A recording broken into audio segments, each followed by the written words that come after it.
ఇవాల్టి ముఖ్య అంశాలు. సింహాద్రి అప్పన్న చందనోత్సవంలో అపశృతి, భారీ వర్షానికి కూలిన గోడ, 8 మంది భక్తులు మృతి, పలువురికి గాయాలు, ఆసుపత్రికి తరలింపు, 300 రూపాయల క్యూ లైన్ దగ్గర ఘటన. సింహాచలం ఘటన కలిచివేసింది సీఎం చంద్రబాబు. మృతుల కుటుంబాలకు నా ప్రగాఢ సానుభూతి. ఎప్పటికప్పుడు పరిస్థితి సమీక్షిస్తున్నానని చంద్రబాబు ప్రకటన.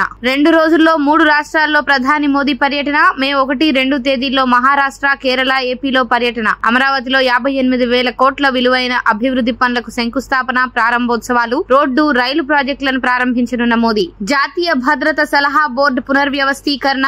జాతీయ భద్రత సలహా బోర్డు చైర్మన్ గా మాజీ చీఫ్ అలోక్ జోషి. 7 సభ్యులతో జాతీయ భద్రతా సలహా బోర్డు సభ్యులుగా మాజీ మిలిటరీ, ఐపీఎస్, ఐఎఫ్ఎస్ అధికారులు. ముగిసిన కేంద్ర మంత్రివర్గ సమావేశం. ప్రధాని మోదీతో విడిగా సమావేశమైన రాజ్నాథ్ సింగ్, అమిత్ షా. దేశంలో సున్నిత ప్రాంతాలు, సరిహద్దుల్లో బలగాలు మోహరింపుపై చర్చ. ఉత్తరాది రాష్ట్రాలకు రెడ్ అలర్ట్ జారీ చేసిన ఐఎండీ. ఢిల్లీ, హర్యానా, రాజస్థాన్, గుజరాత్ కు హెచ్చరికలు. 2 రోజుల పాటు అధిక ఉష్ణోగ్రతలు ఉంటాయన్న ఐఎండీ. మరో 6 రోజుల పాటు వడగాలులుంటాయని హెచ్చరిక.